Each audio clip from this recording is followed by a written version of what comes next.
Buenos días, muchas gracias por la invitación, la presentación y gracias por estar aquí. Pues el día de hoy vamos a revisar algunos conceptos que probablemente ya conozcan acerca del lupus. Sin embargo, el lupus siempre es una enfermedad que pues nosotros queremos conocerla, pero cada día nos vamos dando cuenta que puede salir con diferentes síntomas, diferentes signos, y por eso es importante que nosotros siempre la tengamos en mente, sobre todo en aquellos casos que no nos cuadra muy bien la enfermedad. El lupus sabemos que es una palabra que viene del latín lobo, y también por la semejanza de la distribución del rash malar o en alas de mariposa, muchas veces se relaciona o con la mariposa o con el lobo. Es una enfermedad autoinmune inflamatoria, crónica y de etiología desconocida, y caracterizada por la producción de autoanticuerpos e inmunocomplejos contra diferentes complejos del núcleo celular. Probablemente la enfermedad autoinmune más compleja, tanto en sus manifestaciones clínicas como en su laboratorio, que pues revisaron hoy temprano. La enfermedad no es tan frecuente, pero sí cada día la vemos más. En la incidencia reportada a nivel mundial son 5 casos por cada 100.000 habitantes, una prevalencia de 250 casos por 100.000 habitantes. Las mujeres son las más afectadas en edad fértil y con una relación bastante importante a favor de las mujeres. El lupus se presenta muy raramente después de los 50 años y eso se conoce lupus de inicio tardío. 8 a 10 veces más frecuente en personas de raza hispana y afroamericana. Y se dice que hasta un 5 a 10% de los niños de padres con lupus desarrollará la enfermedad. Este concepto es muy importante que lo tengamos claro porque es una pregunta muy frecuente cuando a la madre nosotros le diagnosticamos lupus y mis hijos lo van a heredar. Una posibilidad del 10% de que lo hereden. Ahora, ¿qué pasa en El Salvador? En El Salvador es una enfermedad igual de frecuente a nivel mundial. Sin embargo, nosotros vemos aquí datos propios de nuestro país, en donde en la consulta de reumatología de la red de hospitales nacionales, sea del Seguro Social, Rosales y Sacamil, representan los pacientes con lupus la segunda causa de consulta, hasta el 18% de los que atendemos. A nivel del Seguro Social eso representa aproximadamente entre 600 a 700 pacientes con lupus ya diagnosticados que se controlan en la consulta. En la red de hospitales de tercer nivel de la Seguridad Social, los pacientes con lupus representan la segunda causa de hospitalización por enfermedad reumática, siendo esto debido principalmente a las infecciones de vías respiratorias, hasta en un 40% de los casos. Como ustedes ven, no es tanto la actividad de la enfermedad lo que condiciona esos ingresos, son las infecciones. Y esas infecciones la gran mayoría de veces no nos llegan a nosotros, les llegan a ustedes. Entonces, esto nosotros como un equipo multidisciplinario podemos incidir grandemente en que esta enfermedad cada día pues sea mejor controlada y la sobrevida de los pacientes pues vaya en incremento. El lupus sabemos que puede ser de 3 tipos. El lupus medicamentoso, asociado principalmente a procainamida y quinidina, que son medicamentos que ya cada día se ocupan menos. El lupus eritematoso cutáneo, que es aquel que afecta exclusivamente piel y se acompaña con anticuerpos antinucleares positivos en la mayoría de los casos, y solo un 10 a 20% pueden evolucionar a un lupus sistémico. O sea, no todo paciente con un rash malar y ANA positivo va a ser lupus sistémico, sino que puede ser solo cutáneo y así quedarse toda la vida. Y del que nos vamos a enfocar esta mañana es el lupus eritematoso sistémico, que es una enfermedad que si la sabemos llevar bien, el pronóstico es muy bueno, pero un error por parte del equipo multidisciplinario o del paciente puede costarle la vida al paciente. ¿Por qué nos enfermamos de lupus? Eso se remonta miles de años atrás, cuando un inocente hombre, Adán, es seducido por una mujer, quien le da una manzana y eso tiene sus consecuencias. Nos comenzamos a enfermar y ahí nace el lupus Y pues, si no nos portamos bien, podemos evolucionar así. El lupus es una enfermedad con una etiología totalmente compleja. Esa etiología compleja va desde los factores genéticos, en donde se incluyen alteraciones en el complejo mayor de histocompatibilidad, que está muy relacionado el HLA, DR3 y DR4, principalmente al desarrollo de la enfermedad. Está también relacionado con las deficiencias de complementos C1Q y C4 y algunas alteraciones cromosómicas en el locus o en las fracciones SRP de ese complejo genético que condicionan la presentación de esta enfermedad. Aunado a eso, tenemos factores ambientales como la exposición a la luz solar, que definitivamente incide sobre los queratinocitos de nuestra piel, expone el material genético que está en ellos y esto hace que se desarrolle la respuesta inflamatoria por esa ruptura o por esa exposición de material nuclear que es reconocida como un inmunógeno para el cuerpo y ahí viene la respuesta inflamatoria. Agentes infecciosos como el virus del Epstein-Barr, muy relacionado al desarrollo de la enfermedad, que incluso hay estudios que dicen que hasta en el 80% de los pacientes con lupus nosotros vamos a encontrar el virus de Epstein-Barr, pero sin embargo no hemos encontrado una relación de causalidad, causa-efecto. El virus de chikungunya vino también a desarrollar cuadros de lupus. En lo personal, pues yo diría, tengo como 60 casos reportados de colagenopatías en el año siguiente al desarrollo de un cuadro de chikungunya. Y por el otro lado tenemos los factores hormonales, que sabemos que por eso es que la enfermedad es más frecuente definitivamente en mujeres en edad fértil y que está muy relacionado con los estrógenos, el desarrollo de la enfermedad. Ahora, en la patogenia del lupus sabemos que es multifactorial, pero hay dos problemas básicos. La exposición de estos antígenos, que es material genético, material de la cromatina, por una apoptosis defectuosa. Esa apoptosis defectuosa expone DNA, complejos de histona, complejos de nucleosoma, que son reconocidos por las diferentes células del cuerpo. Eso desarrolla la respuesta inmune inadecuada, la cual va generando la inflamación y el daño.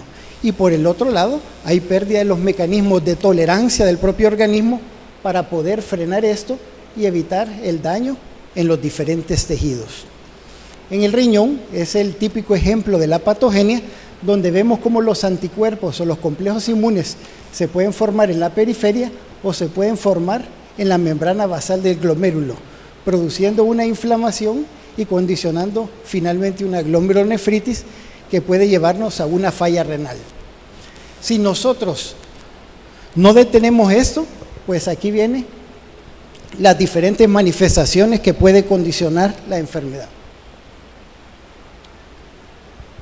Las diferentes manifestaciones que puede condicionar, que pueden ser en las mucosas y provocar úlceras mucosas que pueden llegar a perforarse, cuadros de vasculitis, cuadros de artritis, rash malar, perforaciones de tabique nasal, fenómeno de Raynaud, uveitis, endocarditis de Lehmann-Sachs, eventos cerebrovasculares secundarios a vasculitis. O sea, como ven, el lupus es una enfermedad muy compleja, por lo que nosotros tenemos que estar siempre muy atentos y no solo ubicarlo con rash en alas de mariposa, etc. Para que esta parte, sabiendo que era ya la última y que iban a estar un poquito cansados, pues lo hemos tratado de hacer un poco más dinámico. Vamos a presentarles casos clínicos y voy a pedir la colaboración voluntaria de algunos de ustedes para que esto lo hagamos más práctico y vayamos probando pues todo lo que sabemos, lo que hemos ido aprendiendo y desarrollando los casos. El lupus puede dar todo este tipo de manifestaciones. Como ustedes ven, ningún órgano se escapa. ¿Qué corazón? No, puede dar miocarditis. ¿Qué el pulmón? Puede dar hemorragia pulmonar por capilaritis. ¿Qué el riñón? Glomerulonefritis con falla renal. ¿Qué piel? Lupus cutáneo. ¿Qué articulaciones? ¿Qué nervios? Lupus neurológico. O sea, no hay un solo órgano que se escape, pero sin embargo lo que es articular, mucocutáneo, hematológico, probablemente vienen a ser las manifestaciones más frecuentes de la enfermedad y las que usualmente estamos acostumbrados a diagnosticar, pero el resto muchas veces se nos van, a veces hasta cuadro de colitis linfocítica, cuadros de cistitis intersticial que están condicionando infecciones de vías urinarias a repetición, se nos escapan por no pensar en la enfermedad. O sea, el mensaje más importante de esta mañana en relación a mi charla es que siempre pensemos en lupus, en todo aquello que no nos cuadre con nuestra sospecha clínica. Caso 1.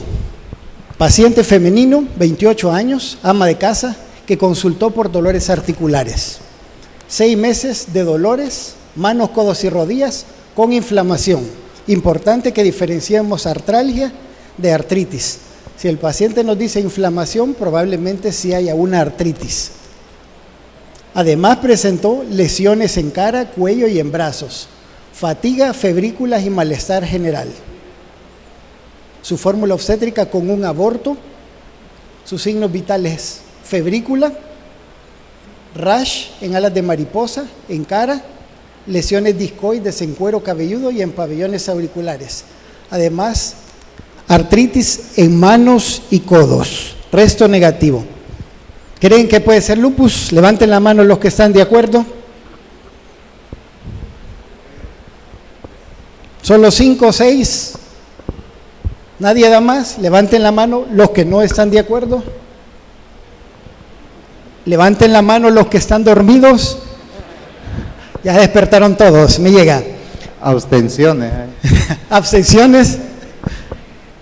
Definitivamente aquí tenemos artritis, tenemos lesiones cutáneas, síntomas constitucionales, morbilidad obstétrica, febrícula, lesiones discoides. O sea, los que votaron a favor definitivamente la hicieron. Definitivamente es un caso muy sugestivo de lupus por clínica.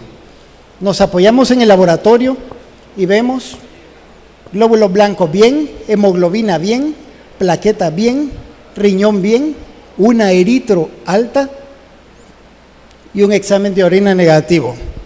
Levanten la mano los que están de acuerdo con lupus. Tan rápido me los convencí. Acuérdense que el tema es lupus, o sea que lo más probable es que sea lupus. ¿Quieren los inmunológicos? Aquí están los inmunológicos. ANA 1280, anti-DNA 122, anticardiolipinas positivos. Hoy sí levanten la mano los que creen que es lupus. ¿Todavía dudan del diagnóstico?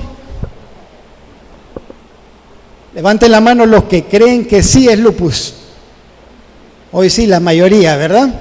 Definitivamente el diagnóstico es lupus. Este es el típico cuadro que todos quisiéramos que nos llegara a los consultorios, que nos llega con artritis, piel, tranquilo, un poquito de esteroide, un poquito de antimaláricos y al paciente le va súper bien. Pero lastimosamente este caso típico no es el que siempre nos llega, sino que esta es la minoría de los diagnósticos. Entonces la importancia de esta charla es que tengamos en consideración todo lo que vamos a ver de aquí en adelante. Importante también cuando diagnostiquemos un lupus, que etiquetemos siempre las manifestaciones que ha tenido. Y este paciente probablemente al tener unas anticardiolipinas positivas, pues también tenga probablemente un síndrome antifosfolípido secundario que le ocasionó esa morbilidad obstétrica.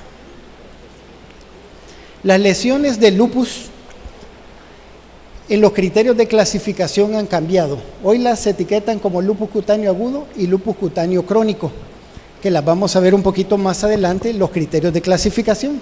Pero las lesiones de lupus cutáneo agudo, ahí va el famoso eritema en alas de mariposa, ahí va el lupus buloso como el de esta paciente, ahí va el lupus cutáneo subagudo, ahí va la necrosis epidermoide tóxica, ahí va etcétera.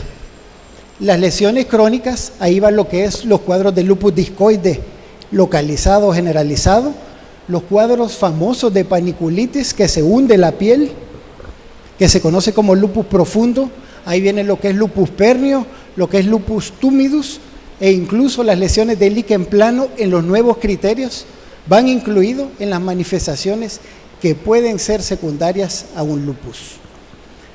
Los cuadros de artritis. En el lupus es una artritis no erosiva, a diferencia de la artritis reumatoide, que sí es erosiva. Aquí no hace erosiones. Es típica este tipo de artropatía, que el paciente se inflama. Si nosotros le tomáramos una foto en el aire, las manos están así deformadas, entonces diríamos esto es una artritis reumatoide, pero al tomar una radiografía, sus huesos están totalmente sanos y al pedirle que cierre las manos, totalmente normales. Entonces eso se conoce como artropatía Yakud y es muy característica de los pacientes con lupus. Podemos ver las úlceras orales, que usualmente son indoloras y son en el cielo de la boca, no en las mejillas, no en lengua, no en carrillos, cielo de la boca. Las úlceras nasales, que pueden llegar a perforarse, son pocas las colagenopatías que pueden perforar el tabique, básicamente el lupus, la policondritis y el Wegener. El famoso fenómeno de Raynaud, que tenemos que tener siempre en mente, sobre todo los cuadros de Raynaud secundario, como sería el del lupus. El Raynaud primario se presenta entre los 25 y 35 años. Si se presenta arriba de eso, siempre busquemos la colagenopatía, porque lo más probable es que es secundario a una colagenopatía. Fenómenos vasoespasmódicos, vasoespásticos, que condicionan hipoperfusión en los tejidos y eso da los cambios de coloración. Cuando esa hipoxemia se mantiene, se acumula CO2 y eso da la coloración violácea. Caso clínico número 2. Esperamos más participación. Hoy le vamos a pedir al doctor Sánchez que nos ayude ahí, a la doctora Cuellar, que nos ayuden ahí a participación voluntarias. Paciente 2, consulta por palidez y se hincha de los pies. Masculino de 28 años, ingeniero en sistemas. Un mes de palidez progresiva, adinamia y disnea progresiva en los esfuerzos. Edema ascendente de miembros inferiores que le llega hasta la rodilla. Cefalea y malestar general. Febrículas. Hipertenso. Pálido. Edema grado 2 de miembros inferiores y manos polvosas. Levanten la mano los que creen que tiene lupus. ¿Alguna voluntaria? Sí tiene lupus. No necesariamente por ser de lupus la charla, va a ser lupus todo. Dice pero que sí. Ya tenemos a 4 valientes aquí que dicen lupus. Excelente. Sí. Sí, dice que sí. Yo pensara en insuficiencia renal. Una insuficiencia renal. Insuficiencia renal. ¿Y la última participante? Lupus. Dice que lupus. Perfecto. Le pedimos sus exámenes. Ustedes pueden ver, hemoglobina, paciente masculino 12,9. Vamos bien, lo que la doctora decía, 12,9. Plaqueta bien, eritro alta. Ojo, la eritro usualmente cuando hay actividad por lupus se eleva. Depuración un poco baja, pero miren el edema, proteína de 5.3.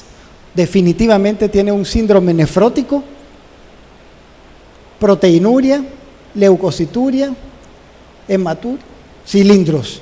O sea, definitivamente hay un sedimento positivo. Hay una glomerulonefritis más un nefrótico. ¿Creen que el paciente tiene lupus o solo es una insuficiencia renal y fue un distractor de la charla? Vamos a ver, doctora. Vamos a escuchar 3 opiniones.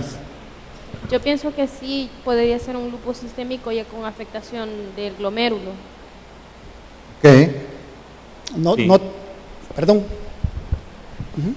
Podría tratarse de un lupus, solo que está dando una manifestación a causa de que una de los órganos más afectados en el lupus es el riñón, ¿verdad? Como usted lo dijo. Entonces podría estarse tratando de una sintomatología que viene a causa de, para investigar un posible. Perfecto. Y la última opinión, alguien que esté ansioso.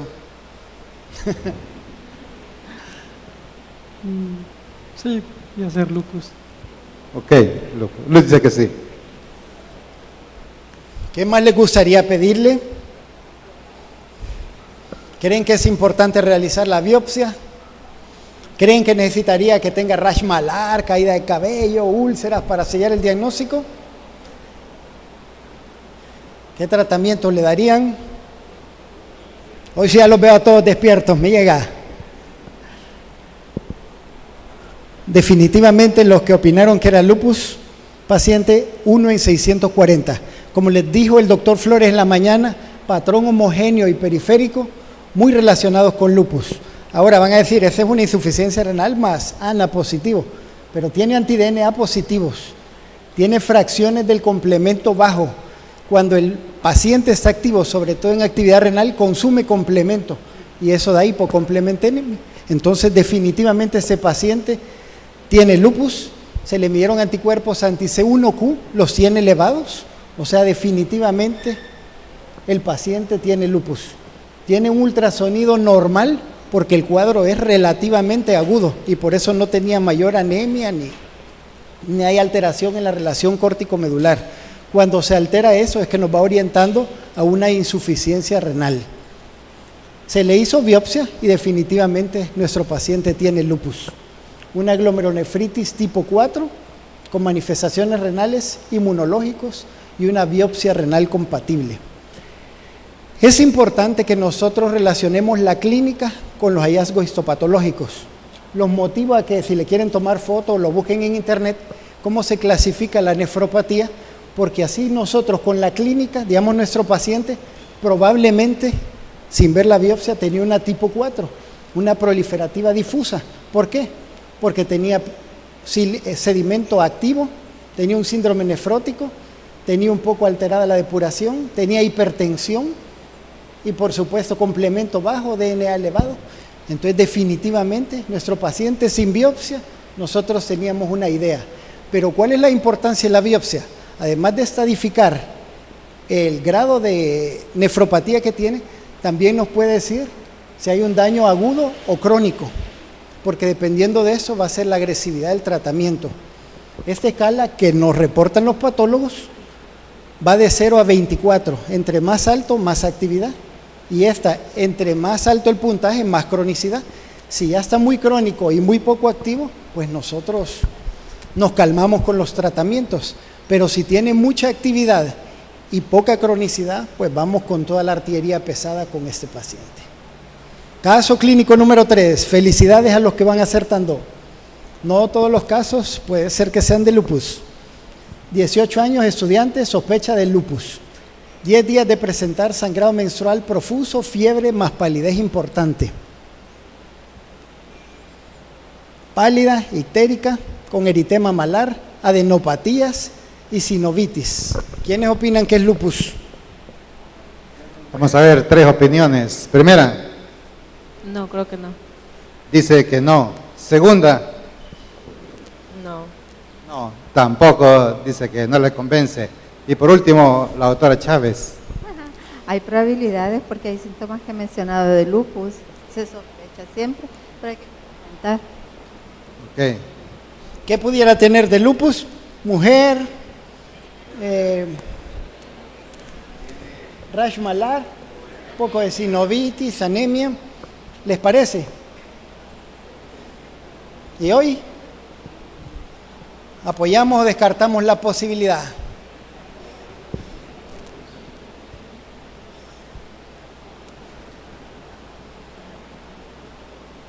Definitivamente esa paciente también tiene lupus, pero ¿qué tipo de manifestaciones tiene? Hematológicas, donde va plaquetas bajas, que le produjo el sangrado menstrual profuso, tiene leucopenia con linfopenia, que es un criterio de clasificación o diagnóstico de lupus, tenía artritis, tenía mucocutáneas y hoy tiene exámenes positivos. O sea, definitivamente paciente. Entonces, en una paciente con metrorragia, nosotros podemos sospechar realmente lupus si nosotros somos un poquito acuciosos. Pero ¿cuál de todos esos síntomas o signos no apoya el diagnóstico? O se sale del guacal. Algo que le llame la atención, que no cuadra, que no esté explicado ya con esa diapo. ¿Así? Adenopatías, muy bien. Las adenopatías no es lo frecuente, pero sí hasta 10-20% de los casos vamos a encontrar adenopatías en cuello. Pero hay que ser muy precavido con eso, porque los lupus pueden estar relacionados con neoplasias hematológicas como linfoma, pero sí pueden dar adenomegalias, pueden dar esplenomegalias en los cuadros de actividad. Recordemos que ahí están los centros germinales donde se da la proliferación de células B y eso hace que crezcan en un brote agudo. ¿Qué piensan de esto? Ictérica. ¿Cuadra con todo eso la ictericia?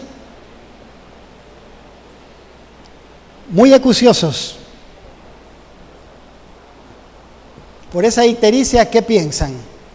Una opinión ahí, doctor Sánchez. Vamos a ver. No vayan a decir que ¿cómo dice? Hígado graso no alcohólico. Opinión. Hasta un dengue podría ser, Dice que hasta con manifestaciones hemorrágicas. ok. Menciona que podría haber un componente de un dengue por la manifestación Pero hemorrágica. acordemos que la ictericia en un dengue es solo que sea prácticamente aquel de... Y una opinión más. Así como... No, ahorita no. Se abstiene, no se le viene nada en este momento, La está doctora analizando aquí nos terriblemente menciona- el caso. La doctora aquí adelante nos menciona la posibilidad de una anemia hemolítica. Perfecto, excelente. Y pues definitivamente cuando nosotros tengamos ictericia en un paciente con colágena, siempre busquemos la anemia hemolítica. Los exámenes para anemia hemolítica, pues recordémoslos, los reticulocitos que estarían altos, las bilirrubinas que estarían altas, con elevación de bilirrubinas indirectas, la LDH que está alta, frotis de sangre periférica que nos reportan hemólisis y nos descarta cualquier otra causa, y la prueba de Coombs directa, ¿verdad? Que va a estar positiva en caso de lupus. Puede ser negativa en patologías como síndrome antifosfolípido o otro tipo de anemias hemolíticas. O sea, definitivamente nuestro paciente estaba hemolizando. Y ahí vienen las opciones de tratamiento, que usualmente cuando alguien la hemoglobina ya es muy baja, plaquetas de 10.000, pues no andamos amagando y nos vamos con dosis muy altas de esteroides combinadas con ciclofosfamida. Muy ocasionalmente en aquellas plaquetopenias refractarias se pueden ocupar inmunoglobulinas, plasmaféresis en anemias hemolíticas. En este caso, por las plaquetas de 10.000, pues no se puede hacer plasmaféresis por los riesgos al colocar el catéter para hacer la plasmaféresis, y pues definitivamente hay medicamentos como el rituximab que nos pueden ayudar mucho en estos casos. Entonces ustedes pueden ver cómo el concepto del lupus, que comenzamos con artritis, rash malar, pues se nos va extendiendo hasta sangrados menstruales, hasta ictericia, hasta un montón de cosas. Y el último caso, paciente masculino, 48 años, contador, consultó por temblores. 6 meses de debilidad generalizada, movimientos involuntarios en todo el cuerpo que se incrementaban al movimiento y que le imposibilitaban la deambulación sin asistencia. 48 años. Todos son casos de la vida real, de carácter progresiva. 40 libras de pérdida de peso, desorientación y febrículas. Múltiples consultas médicas, múltiples hospitalizaciones, sin lograr sellar un diagnóstico. Y pues había sido catalogado como Parkinson, había sido catalogado como hipotiroidismo, pero el paciente no salía adelante.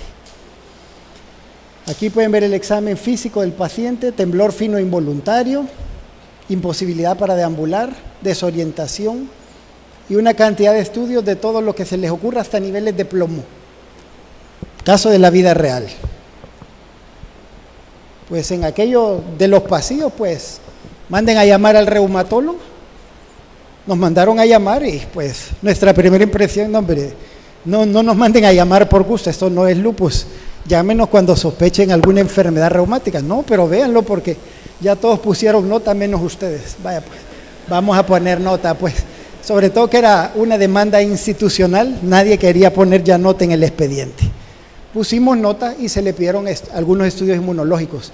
Tenía un anticuerpo antinuclear negativo, pero al evaluarlo habían algunos datos ahí que nos orientaban un poco, y la gran sorpresa fue, pedimos una nueva punción lumbar con anticuerpos antinucleares en líquido positivo. Se repitieron todos los serológicos y en ese momento, y para suerte nuestra y del paciente, pues todo salió positivo. Entonces, definitivamente, lo que el paciente tenía era un lupus neuropsiquiátrico. Se le dio su tratamiento adecuado, hoy es el contador de la clínica. O sea, ¿cómo la ven? Cuando nosotros ni se supone que tenemos un poquito de experiencia, no dábamos una por él, pero a partir de ahí tenemos que abrir la mente a aquellos cuadros que no nos cuadran con la vida real. Se manejó con eso y está 100% recuperado y ya prácticamente sin medicamento. El lupus neuropsiquiátrico pues puede ser ocasionado por una diversidad de autoanticuerpos, puede dar manifestaciones puramente neurológicas o manifestaciones psiquiátricas, pueden llegar a presentarse hasta en el 95% de los pacientes, y es muy importante esto, el retraso en el diagnóstico y por ende en el tratamiento pueden provocar un daño irreversible y muerte hasta en el 18% de los casos. Fíjense bien, la mayoría de estos pacientes no van en primera instancia donde el reumatólogo, van a ir donde ustedes. Entonces ustedes puede ser un familiar de ustedes, puede ser un vecino o simplemente un paciente que lo tenemos que ver como alguien que nosotros le queremos ayudar.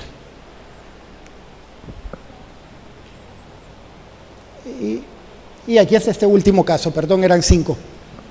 Paciente masculino de 18 años, sospecha de lupus, cuadro articular, fiebre y adenopatías.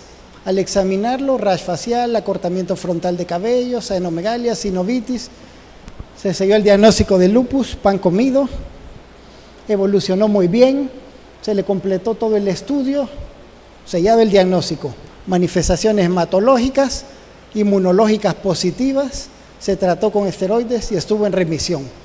Pero de repente en nuestro paisito, que no hayamos petróleo, pero que sí aparecen todos los achaques, aparece chikungunya, famoso chikungunya, después de haberle dado al paciente, una semana después, dolor lancinante en miembros inferiores y dificultad para deambular. Se toman estudios neurológicos, una polineuropatía axonal. ¿Se habrá reactivado el lupus o será una polineuropatía por CHIC? ¿Podía dar la polineuropatía el CHIC, sí o no? La verdad que sí estaba descrito, pero la gran duda es que sí, si no. Pero al examinar al paciente se comenzó otra vez con síndrome nefrótico, con manifestaciones articulares, entonces sí fue una recaída por la enfermedad. Alguien que estaba totalmente bien, paciente 18 años, miren la marcha, 18 años, una semana después del CHIC. Por supuesto, las manifestaciones neurológicas son una urgencia reumatológica. Se le dio tratamiento con esteroides, embolos, ciclofosfamida y pues definitivamente el paciente evolucionó bien. Eso fue a los 6 meses. Y hoy ahí ven a Serén jugando en Estados Unidos. No era él, mentiras. Pero sí se recuperó al 100%. Él es un empresario y pues ya ahorita tiene 22 años y se recuperó al 100%. Entonces ahí está la importancia que nosotros siempre pensemos en una colágena, en aquello que no nos cuadra, sobre todo el lupus. Esas son las manifestaciones que puede dar el lupus.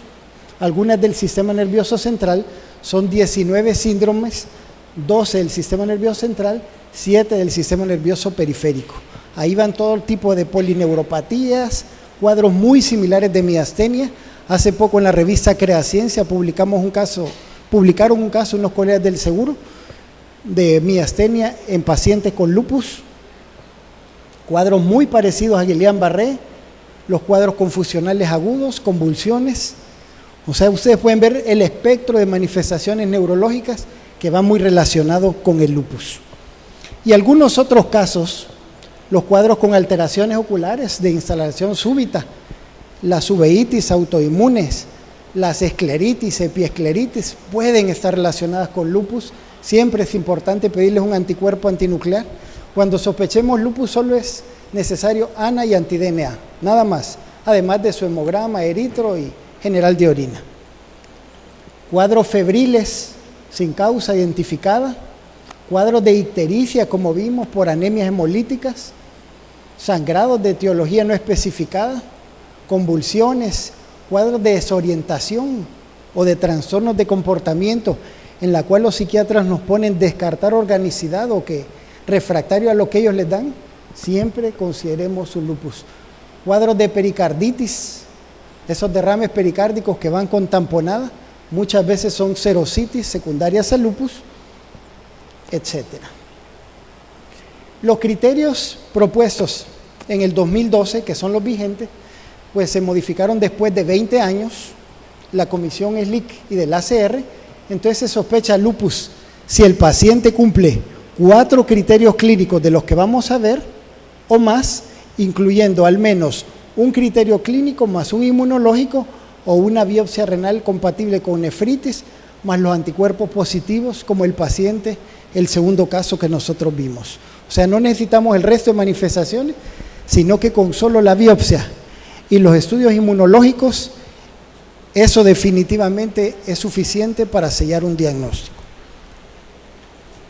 Así pues tenemos lesiones de lupus cutáneo agudo, como las que mencionamos, cutáneo crónico, las úlceras orales, alopecia no cicatrizal, la artritis, la serositis pleural o pericárdica, la afección renal con proteinuria más de 500 en 24 horas o 3 cruces en un examen de orina, alteraciones neurológicas en las cuales hoy además de psicosis y convulsiones se incluyó lo que es la mononeuritis múltiple, se incluyó además, se me fue, pero se incluyeron un par de manifestaciones adicionales.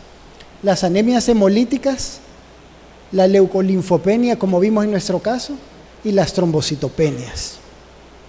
De los anticuerpos, de los de laboratorio, los antinucleares positivos, anti-DNA y anti-SM positivos, los antifosfolípidos positivos, niveles bajos de complemento como vimos en nuestros casos, y la prueba de Kunz directa positiva en ausencia de hemólisis. Criterios 2012 para sospechar lupus, con una especificidad del 97, del 84 y sensibilidad del 97%. De los estudios diagnósticos no nos vamos a detener porque fue lo que abordaron hoy temprano, pero de lo más importante que ustedes tienen que tener en mente, anticuerpos antinucleares. Sobre todo si es patrón homogéneo o periférico, siempre sospechen lupus. Si es patrón moteado, 1 en 80, 1 en 40, tómenlo con el anti-DNA, que tiene que ser por lo menos 2 veces el valor mínimo, hasta en el 70% de los casos, y en algunos casos muy específicos como pacientes embarazadas con lupus, que hay que pedir siempre el anti-RO. Pacientes con lupus cutáneo, importante pedir el anti-RO. El anti-SMIT, que es el más específico del diagnóstico. Los ANA, que revisaron hoy temprano con el doctor Flores. Y algunos otros específicos para manifestaciones neurológicas en casos de pérdidas fetales recurrentes. Y actualmente, eso a manera de información, se están estudiando en orina nuevos biomarcadores para diferenciar cuando un paciente puede estar activo o realmente solo es el daño residual. El ultrasonido, que nos puede ayudar en aquellos casos de sinovitis dudosa, ultrasonido con señal Doppler.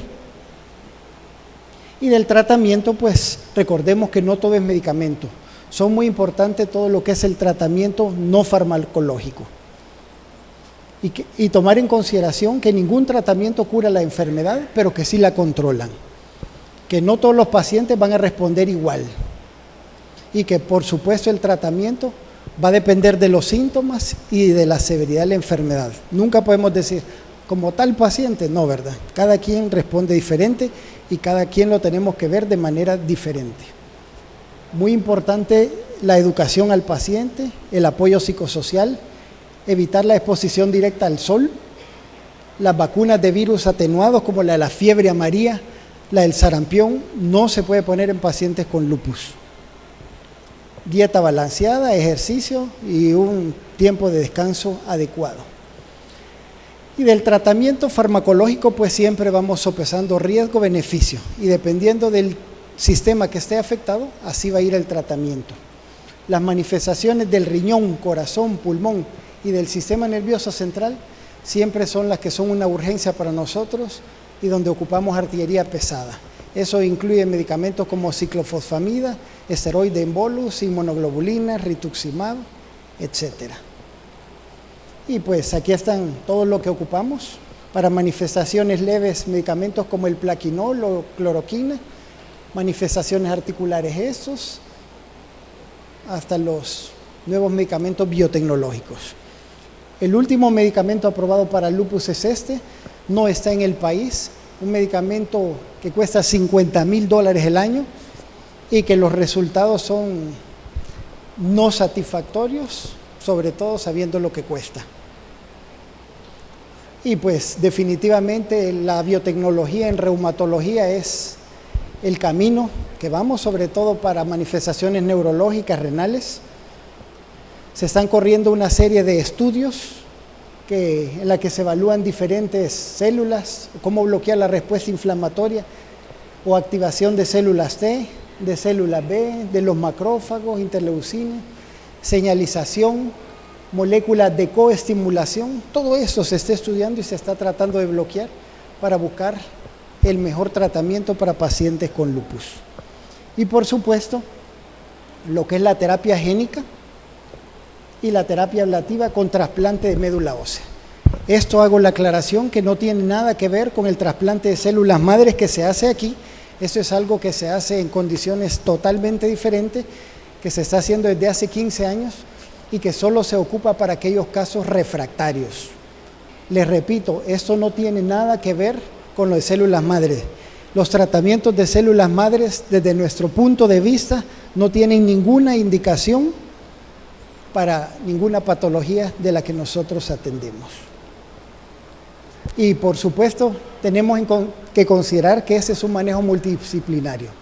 Los pacientes llegan con ustedes, pues ustedes van a ser los que logren detectar esa enfermedad o que finalmente puedan decirle al paciente, lo logramos, me alegra verlo bien, me alegro que haber contribuido a sacarlo de la neumonía, haberle ayudado a diagnosticarlo, y no por no pensar en esto, pues después tengamos que decirle a la familia, lo siento, quizás fue una leucemia y quizás lo que el paciente tenía es un lupus.